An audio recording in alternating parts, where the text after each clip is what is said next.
Boa tarde, pessoal. Meu nome é Rafael. Vou maximizar aqui a apresentação. Ok?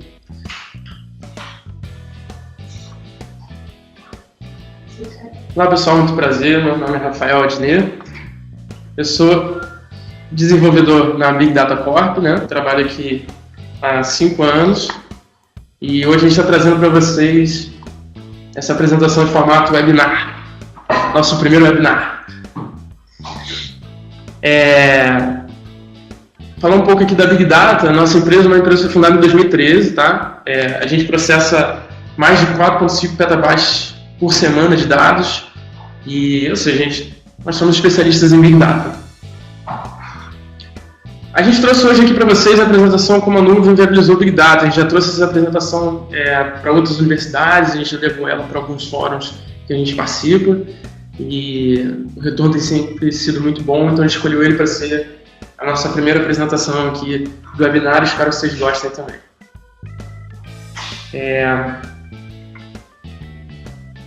Bem, primeiro a gente vai começar aqui falando um pouco da massa de dados, né, que a gente tem disponível na internet, né? A gente tem muita informação circulando hoje em dia. Então esse chart aí, esse gráfico, ele é bem interessante porque a gente consegue ter uma ideia da quantidade de dados que circulam na internet em apenas 60 segundos, ou seja, 1 minuto. A gente tem aí mais de 342 mil bits sendo feitos a cada minuto, né? Tem mais de 3 milhões de postagens no Facebook nesses mesmos 60 segundos, mais 50 bilhões de mensagens trocadas no WhatsApp, ou seja, é uma montoeira de dados, né? A gente tem muitos dados circulando aí a cada 60 segundos. E isso que a gente está falando é só uma parte dos serviços que a gente tem disponível na internet. Então você imagina o tamanho total disso. Você imagina se somar todos os dados que estão circulando em e-commerce, em sites governamentais e por aí vai, né? Fora desses serviços que eu trouxe, você tem muito mais coisa. Então você tem uma montoeira de dados e a ideia é a seguinte: como que eu vou trabalhar com esses dados? Como que eu abordo esses dados? Como é que eu extraio o valor desses dados, né, de alguma forma? O Big Data entra exatamente aí. Big Data a gente pode resumir como um conjunto de técnicas e ferramentas, tecnologias de uma forma em geral, que a gente tem ao nosso alcance, que a gente pode utilizar e que possibilitam a gente trabalhar esses dados e extrair uma informação de valor em cima deles. Tá? E toda vez que a gente se pergunta, esse dado que eu estou olhando aqui, ele é realmente um dado para eu trabalhar com Big Data? Então a gente pensa em 3 vezes quando a gente quer determinar se um dado realmente é um dado pertinente a Big Data ou não. A gente está sem volume, velocidade e variedade. Quando a gente está falando de volume, a gente está falando de uma massa de dados realmente grande, né? Uma coisa muito acima de um banco de dados que a gente tem aí, pequenininho, tradicional. A gente está falando de um volume realmente difícil de se trabalhar, né? A gente está falando de velocidade, a gente está trabalhando com a questão da frequência com que esses dados são gerados ou com que esses dados mudam, né? Então, por exemplo, a gente viu ali naquele gráfico que em 60 segundos você tem mais de 300 mil tweets, né? É muita coisa. Então, você está tendo uma massa de dados que muda com uma frequência muito grande. Então, é muito difícil lidar com essa velocidade. E a variedade do dado diz respeito a de onde eu estou tirando esses dados. A gente viu ali dados do Twitter, do Facebook, do Google, são dados completamente distintos e que estão estruturados de forma distinta, né? São dados que são apresentados de formas distintas. Então, esse é um desafio também. Como é que você trabalha com dados que se apresentam de formas diferentes? E para não ficar só numa contextualização muito teórica, a gente trouxe aqui alguns exemplos de algumas empresas que aplicam Big Data no seu dia a dia, né, para a solução de problemas assim, realmente palpáveis, né, problemas que estão aí para serem superados. A primeira delas é a Climate Corporation, que é uma empresa americana que, em suma, se a gente quiser dar um rótulo para o que ela é, na verdade, ela é uma grande seguradora agrícola, né?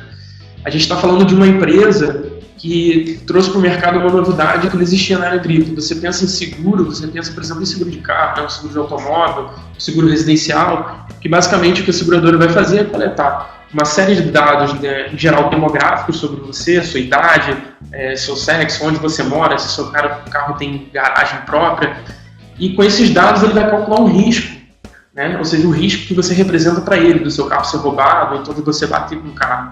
E ele vai cobrar um seguro para você, mais caro ou mais barato, de acordo com esse risco, né? E o seguro agrícola, ele não era tão fácil de ser feito, ele não é fácil de ser feito, exatamente porque que dados você vai trabalhar para você calcular o risco de uma fazenda, né? Uma produção de soja, qual é o risco de uma produção de soja? Você tem lá enchentes, por exemplo, que eu posso ter e perder toda aquela produção. Você pode ter um período de seca muito grande e perder aquela produção. Como é que eu faço uma análise desses riscos, na grande maioria riscos naturais, para saber qual o risco dessa fazenda tem para mim, para eu vender uma pólice de seguro para ele? Então a Climate Corporation conseguiu solucionar isso utilizando Big Data, né? Eles coletam mais de 2 milhões e meio de pontos, né, de informações climáticas que eles têm distribuídos.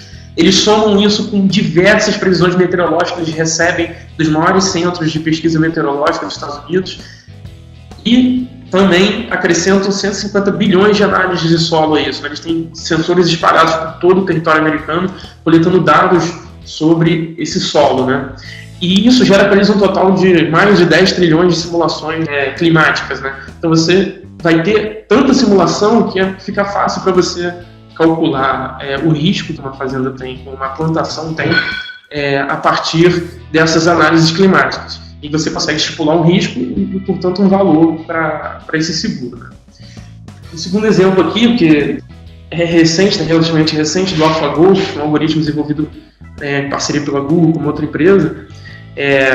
O Go, para quem não conhece, é um jogo de tabuleiro que ele é considerado 10 elevado a, ele dito, né, 10 elevado a 100 vezes mais complexo que o xadrez. Dizem que tem mais combinações possíveis num tabuleiro de Go do que há distribuições de átomos no universo, né, distribuições num tabuleiro de Go. Então você vê que é um jogo extremamente complexo, que um algoritmo computacional conseguir lidar com essa complexidade, ele tem que trabalhar com um volume de dados muito grande. Então ali também tem tem técnicas de Big Data aplicadas ali.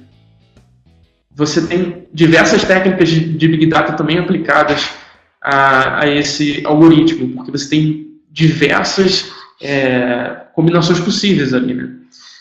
Então, e esse AlphaGo, esse algoritmo desenvolvido, ele foi o primeiro algoritmo computacional a conseguir ganhar de um ser humano.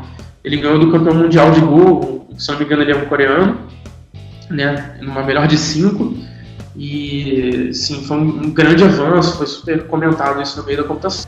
E o terceiro exemplo que a gente trouxe aqui para vocês é um exemplo nacional, né, da Data Viva, que ele é um projeto resultante de uma parceria entre o governo de Minas e o MIT.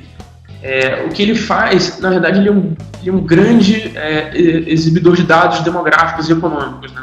Então, ele é uma plataforma, você tem acesso nele pelo próprio site da Data Viva, se vocês buscarem no Google, vocês acham o site deles, e você tem milhares de charts e formas de analisar todos esses dados demográficos que vêm do relatório anual de informações sociais, né, distribuído pelo Ministério do Trabalho e Emprego. E você tem, dentro desse relatório, mais de 1.550 tipos de produtos, por exemplo, de importação e exportação, que você pode analisar ali dentro, desde o nível municipal ao nível federal, né? Então, como essa distribuição econômica ela ocorre, e você tem uma análise de dados muito pesada ali em cima, e é mais um exemplo de aplicação de Big Data, né? Ele é bem interessante. Mas a vida nem sempre é maravilhosa, né? Também não vai ser no universo do Big Data. A gente tem alguns problemas que devem ser abordados. E o primeiro deles que a gente trouxe é o das correlações espuras. O que são as correlações espuras? Explicar isso é mais fácil, talvez, com uma metáfora. Então, a gente trouxe aqui a metáfora do alienígena que veio para a Terra. Imagina um alienígena que não conhece nada do comportamento da Terra, ele chega aqui na Terra pela primeira vez e começa a estudar os seres humanos, né? Esse alienígena, ele vai começar a tirar conclusões a partir disso que ele está observando. Então, ele começa a ver, por exemplo, que quando está chovendo, as pessoas estão andando na rua com guarda-chuva. Ele vê isso repetidamente e ele tira a seguinte conclusão. Então tudo bem. Então o guarda-chuva provoca a chuva. É uma análise possível, ele não conhece nada da Terra, ele não conhece dos fenômenos de clima que provocam a chuva. Então ele conclui que o guarda-chuva que gera a chuva, né? Porque as pessoas saem com o guarda-chuva na rua, começa a chover. Então ele está fazendo uma correlação escura, né? Ele está dando um motivo errado para a chuva, digamos assim, porque ele não conhece toda a extensão do que ele precisa conhecer. Assim, qualquer dúvida, gente, vocês podem interromper, podem escrever no chat aí embaixo, tá? E a gente responde aí. Podem falar que a gente continua a apresentação aqui. A gente trouxe para vocês tem uma pergunta aqui da Marcela Thaís, né? Desculpa se eu estiver pronunciando errado. Você perguntou se os cases são nossos, né? Não, esses cases não são nossos, esses cases são de dois, são da DataViva e o outro são de empresas, né? Que estão aí, que são bem conhecidas no mundo Big Data. E o do AlphaGo foi desenvolvido um algoritmo pelo Google, tá? Então os cases não são nossos. Continuando aqui, a gente trouxe alguns casos reais das correlações escuras e que eles foram tirados de um livro chamado Spurious Correlations, tá? Que é um livro, como o nome já fala, ele traz alguns dados reais com correlações escuras, para a gente não ficar só na imaginação do alienígena, a gente traz isso para a Terra. E a gente tem, por exemplo, aqui, esse gráfico mostra o divórcio em Maine, né, para a cidade dos Estados Unidos, ele correlaciona perfeitamente com o consumo per capita de margarina. Então, assim, a gente sabe que, obviamente, a margarina não provoca divórcio, né? Mas não deveria provocar. Mas correlaciona perfeitamente. Desde 2000 até 2009, você vê que a curva ali, eles andam juntos, né? Então, pode estar tirando uma conclusão errada disso. Outro gráfico bem interessante é o consumo de queijo versus o número de pessoas que morrem estranguladas em seus próprios lençóis. É impressionante também, né? O nível de correlação deles ali está super alto. Você vê que o gráfico anda junto o tempo inteiro deles dois em 9 anos. E o último exemplo que a gente trouxe aqui é o total de receitas geradas por jogos, né, versus o número de doutorados em ciência da computação nos Estados Unidos. Também correlaciona perfeitamente.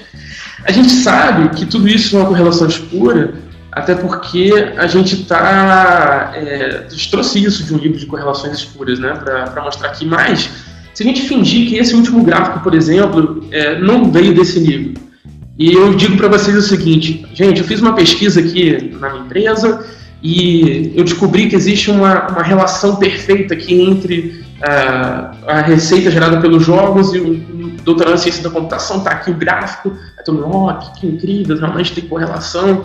E a explicação é a seguinte, a gente percebeu que o número de pessoas interessadas em jogos veio aumentando nos últimos 9 anos, isso levou um maior número de pessoas a se especializar nessa área de jogos e uma melhor especialização, consequentemente, faz essas pessoas entrarem no mercado de trabalho com um conhecimento melhor e que melhora os jogos e aumenta a receita de arrecadação, né, com a venda desses jogos.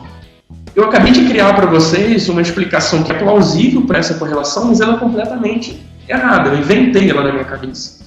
Então eu não pesquisei a fundo essa correlação para ver se realmente existe uma causa e efeito nessa correlação, para ver se realmente essa correlação é verdadeira ou simplesmente é uma coincidência.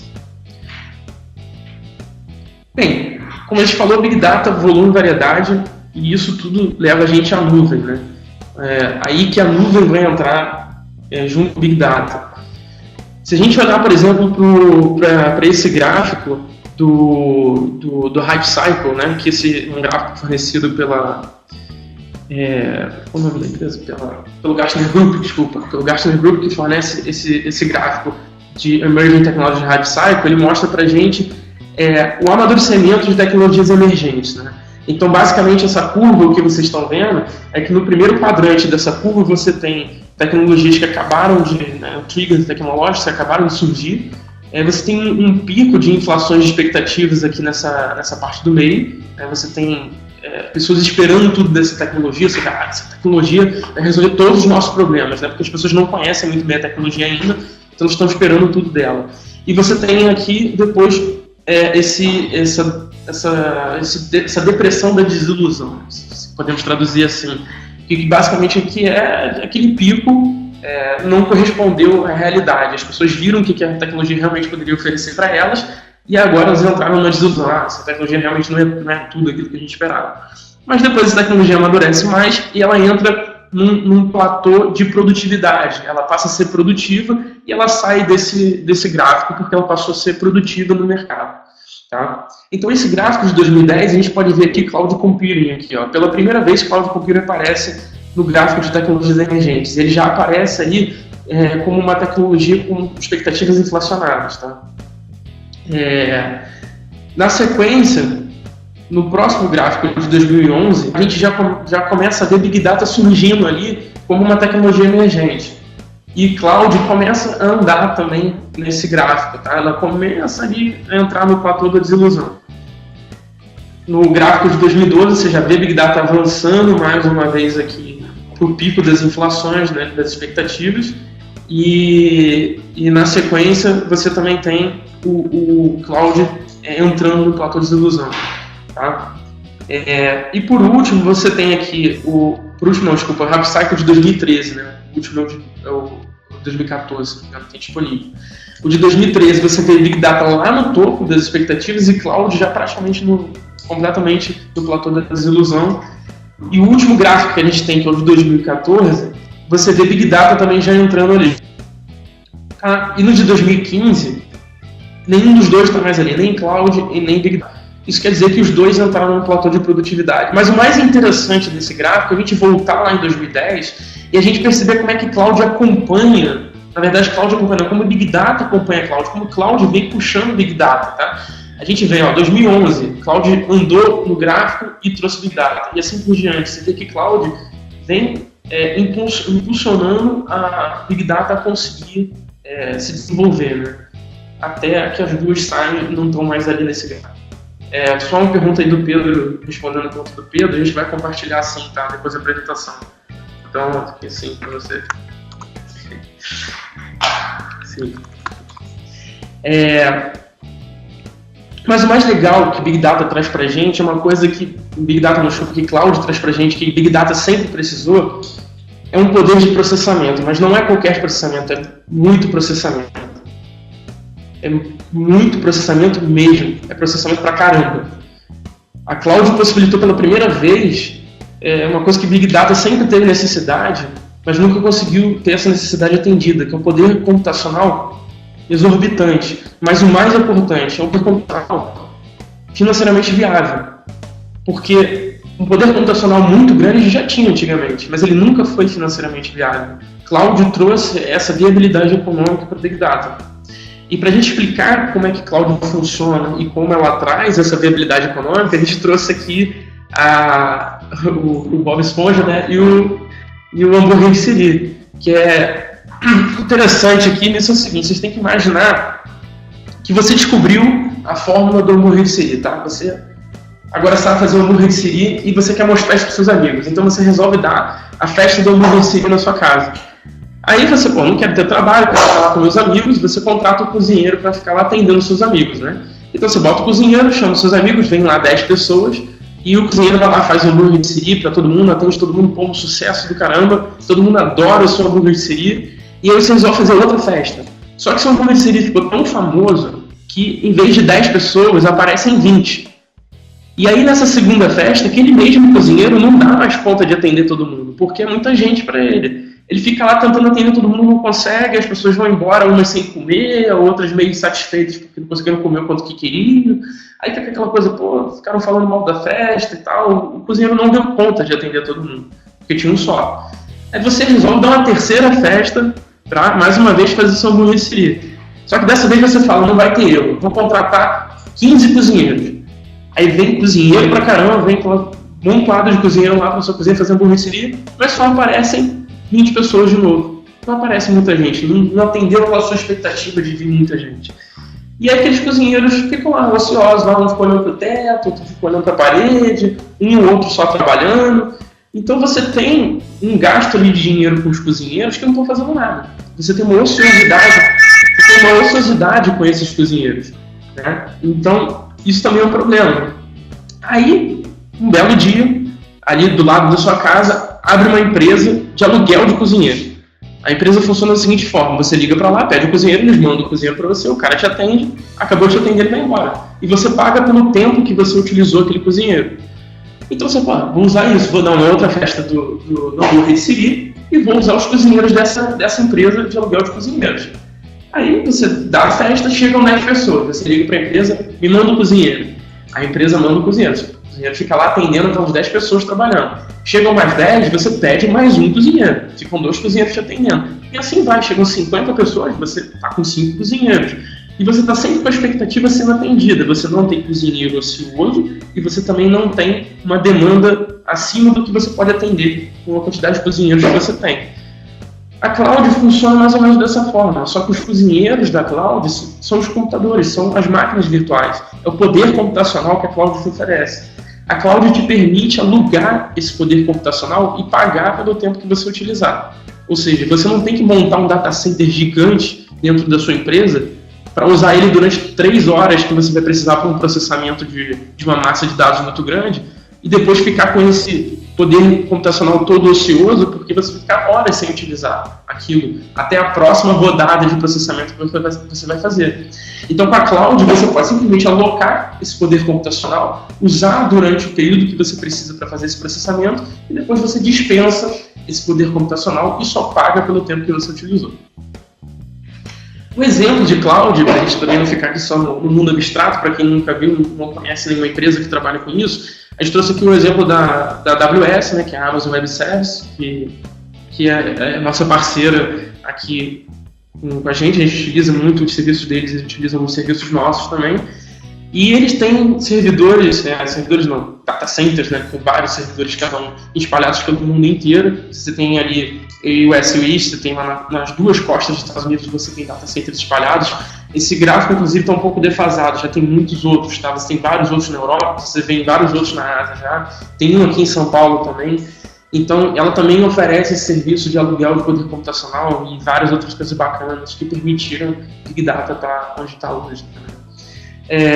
Tem vários outros fornecedores, tá, de cloud. A gente tem aí o Google Cloud Platform, o Windows Azure, você tem o CenturyLink, tem o SoftLayer da IBM, tem o LowWeb, que é um exemplo nacional de cloud. E a gente trouxe outro gráfico do Gartner Group para comparar esses concorrentes aí dessa parte de fornecimento de computação em nuvem. E como vocês podem ver, a AWS aparece lá em cima nesse quadrante, né? Esse quadrante, ele basicamente fala sobre a habilidade que essas empresas têm de executar o que a visão delas planeja, né? Então, na verdade, você vê que tem uma maturidade de prestação de serviço muito maior, né? Você pode ler esse gráfico, e quanto mais na diagonal para cima você está mais maduro, você está mais apto a entregar o que você pretende. Essas empresas estão mais aptas a entregar o que elas pretendem. Então, você tem disparado lá na frente da AWS, a Azure está um pouco aqui atrás, e todas as outras aqui, principalmente nessa parte desse primeiro quadrante. Agora, uma coisa muito importante da gente entender como que a cloud surgiu, né? Porque se a gente só fala de cloud assim muito solto, a gente acha que do nada a cloud surgiu por vontade de alguém e antes ela não podia, sei lá, por qualquer motivo. Mas na verdade tem explicações e são explicações muito mais tecnológicas, né? A cloud, na verdade, ela foi possibilitada basicamente, né? Obviamente tem muitos outros fatores, mas basicamente por 3 tecnologias, né? Que é principalmente a da virtualização, né? A tecnologia da virtualização foi muito importante porque ela permitiu a gente criar uma camada entre o hardware físico e esse hardware físico ser dividido para utilização de várias pessoas diferentes. Então você tem um hardware físico que você pode entender ele como vários computadorzinhos. Então, na verdade, o que uma empresa de cloud está fazendo é pegar um grupo de poder computacional físico, de hardware, e conseguir virtualizar ele em pequenas máquinas. Ele aluga essas pequenas máquinas, né, esses pequenos poderes computacionais. Então você tem essa divisão do hardware que foi muito importante. Outra tecnologia que foi fundamental para o surgimento da nuvem, que fez a nuvem se impulsionar e ser o que é hoje, é a capacidade da internet, né, propriamente dita a rede. As tecnologias de rede evoluíram muito nos últimos anos. Então, se você pensar há 10 anos atrás, era impossível você utilizar a nuvem como a gente utiliza hoje por falta de poder da própria rede, né? Você não tinha links de conexão tão rápidos quanto você tem hoje em dia. Então, essa capacidade de rede permitiu também o avanço da nuvem, né? Então, Big Data e nuvem formam um casal perfeito, né? A gente tem aí a nuvem trazendo toda a capacidade computacional que o Big Data sempre precisou para chegar onde ela está hoje. Um outro ponto que a gente também gosta de abordar na nossa palestra, nesse webinar aqui, é a questão de mitos e verdades sobre segurança, né? Porque muita gente tem uma desconfiança muito grande sobre a nuvem, e a pessoa tem aquele pensamento, não, beleza, se o computador está aqui do meu lado, eu estou vendo ele aqui, ele está guardadinho, está tudo bem. Então a gente trouxe 3 reflexões aqui para fazer sobre isso. A primeira delas é a questão de segurança física, né? Se você pensar na maioria das empresas tradicionais, você vai ter, sei lá, uma roleta lá, uma portaria, uma roleta, uma porta, sei lá, separando o corredor da sua sala onde está o seu computador lá dentro, tá? A não ser que você tenha, obviamente, um data center de super segurança, mas estou falando da maioria das empresas de uma forma geral. Você tem esse nível de segurança. Será que essa é melhor? Será que essa segurança física ela é melhor do que, por exemplo, uma segurança que uma AWS, uma Azure te oferece? Esses caras têm data centers enterrados no meio do deserto, com milhares de portas à prova de bala, com segurança física de todas as formas, câmera, vigilância, seguindo todas as normas e padrões internacionais de segurança da parte física, né, de data center. Será que a gente tem mais expertise do que eles para lidar com isso, com essa segurança física? Essa é uma primeira reflexão. A segunda é a própria segurança digital. A gente, obviamente, como se você tem um site, você tem um e-commerce, obviamente você se preocupa com a segurança do seu e-commerce. Mas o foco da sua empresa, o core business da sua empresa é segurança ou é e-commerce? Você está vendendo um produto online ou você está oferecendo um serviço de segurança? É importante pensar nisso, porque você vai atender alguns quesitos de segurança? Vai. Mas será que você vai atender tão bem quanto alguém que tem necessidade de atender uma segurança digital perfeita, como é a questão de um fornecedor de cloud? Se eles tiverem uma brecha de segurança, isso significa a falência da empresa deles, né? Então eles têm um core business também voltado para a segurança. Eles também têm uma expertise muito grande de segurança digital, que a maioria das pessoas vai ter um nível médio, mas não vai ter tão avançado. E você tem ali uma competência no assunto. Mais uma vez, a sua empresa ela é um e-commerce ou uma empresa de data center? Porque essas empresas que estão trabalhando com a cloud computing são empresas de data center. Esses caras têm uma expertise muito grande com data center. Você quer realmente demandar tanto esforço em construir um data center? Ou será que vale a pena alugar esse poder computacional deles, né? Então ficam essas discussões, né, para a gente saber, a gente pensar se realmente, só porque a gente está vendo o computador aqui do nosso lado, ele realmente está tão seguro assim.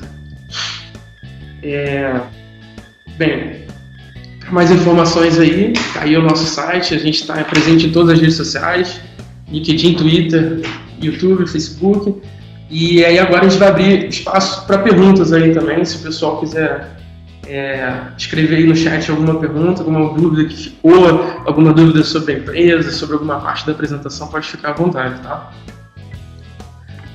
Tem o Pedro ali e a Marcela estão digitando, vou esperar eles digitarem para a gente responder.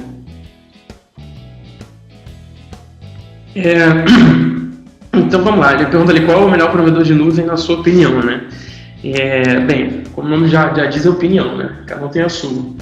Mas a gente tem uma parceria aqui dentro muito forte com a AWS. E eu já tive contato com alguns provedores como a Azure, algumas pesquisas que eu já fiz também em cima do software da IBM.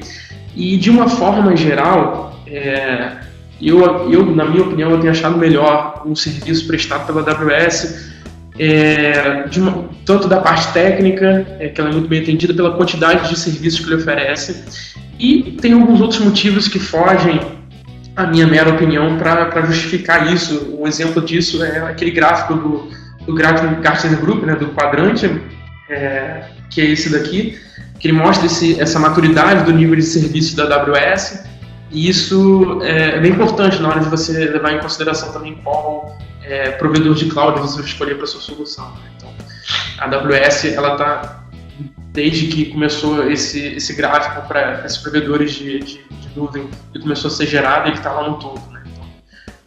Então, mais alguém corroborando com a minha ideia.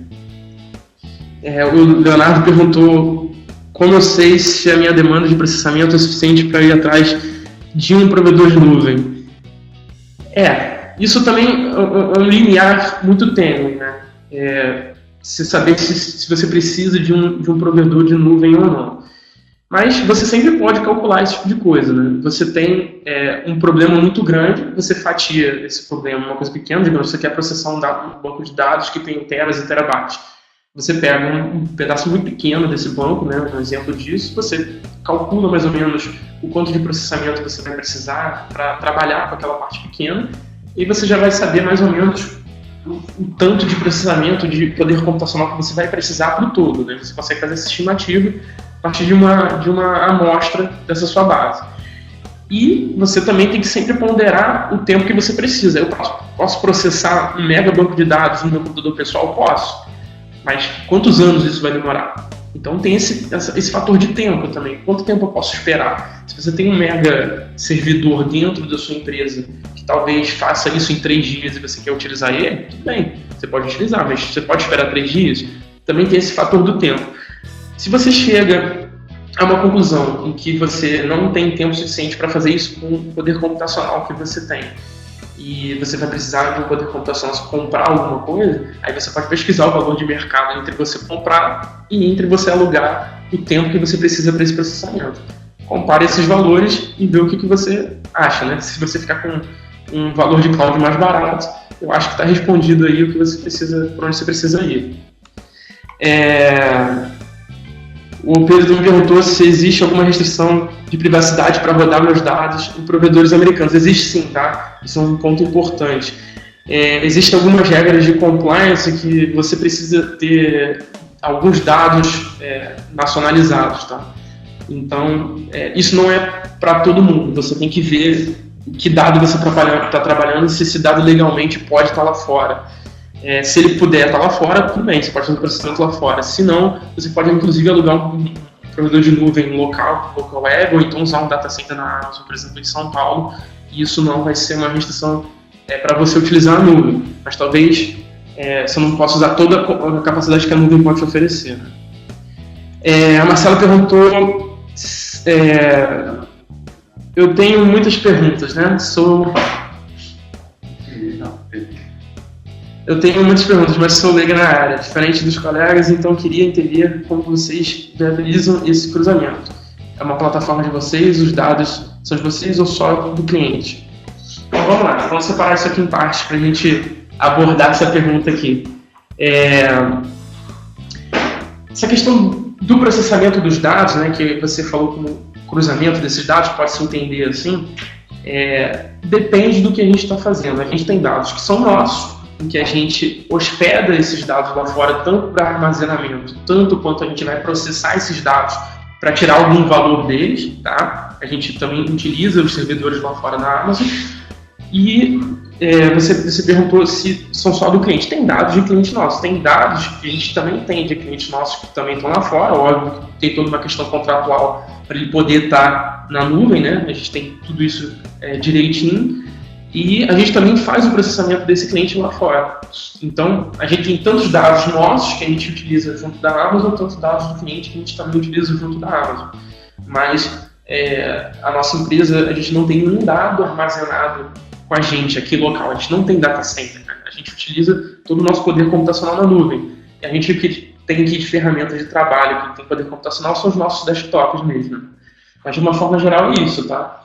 Consegui responder a sua pergunta? Se não, tenta perguntar aí de novo alguma coisa que eu deixei passar e a gente vê aí se eu consigo esclarecer melhor. Mas obrigado pela pergunta, Marcelo. Do Carlos Festa. Como tratar a confidencialidade de dados? E tratados globais que não permitem o tráfego continental de dados, exemplo, Europa, Estados Unidos.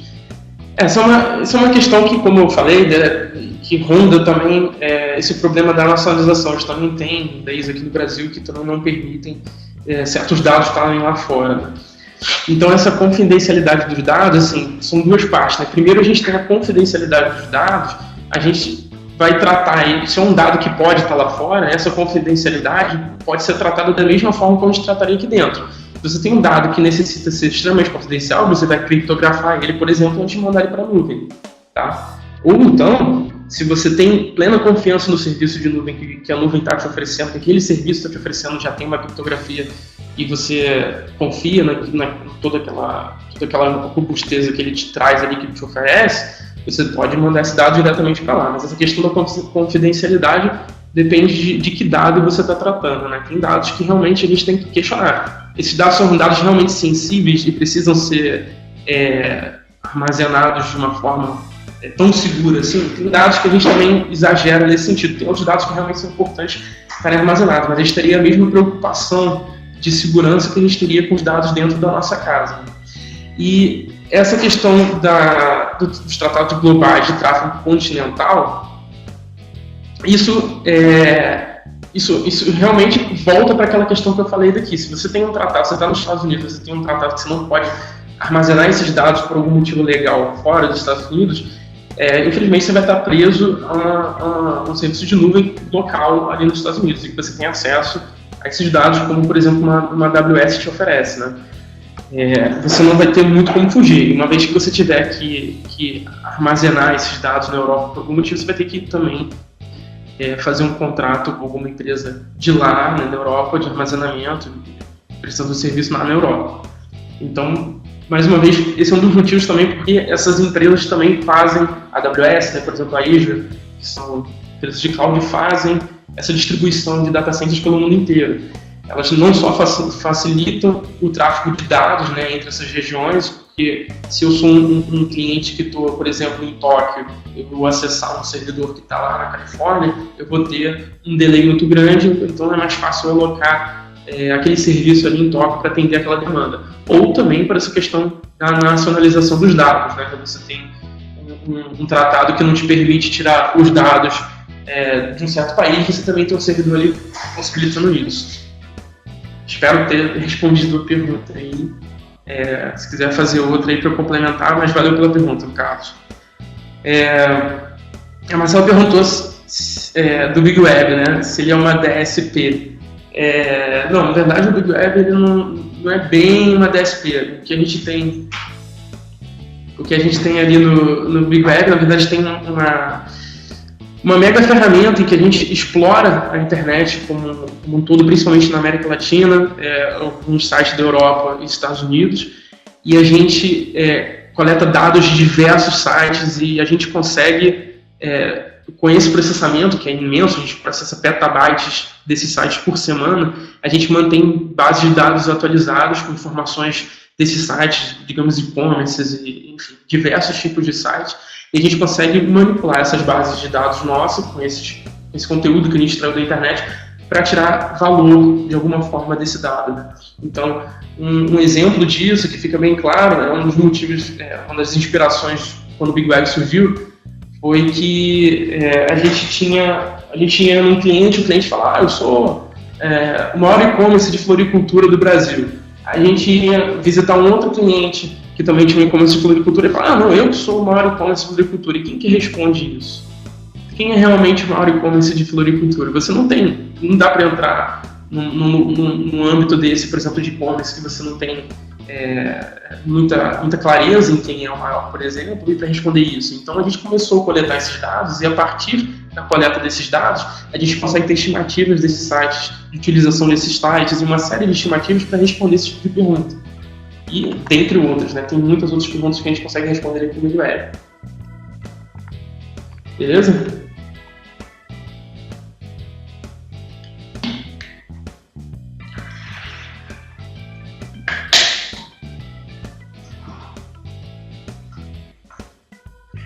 Um pouquinho mais. Isso é verdade. Pessoal, tem mais alguma pergunta?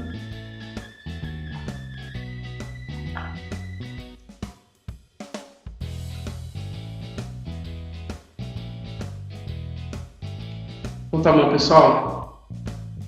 Muito obrigado aí pela participação de vocês. A gente vai... Acho que o Carlos vai escrever mais uma pergunta. Então, obrigado. Obrigado a vocês, obrigado a participação de todo mundo. Valeu mesmo. Obrigado. A gente vai mandar outros conteúdos, essa apresentação também para o pessoal que estava participando aí, tá? Se vocês quiserem mais informações sobre a empresa, a gente tem ali o site bigdata.com.br. Como eu falei antes, também está presente em todas as redes sociais. Você acha tudo ali, tem o nosso blog também ali no site, que é bem legal. Tem os conteúdos bem maneiros ali que o pessoal aqui escreve, tá? E mais uma vez, obrigado a todo mundo que participou. Valeu, até o próximo webinar.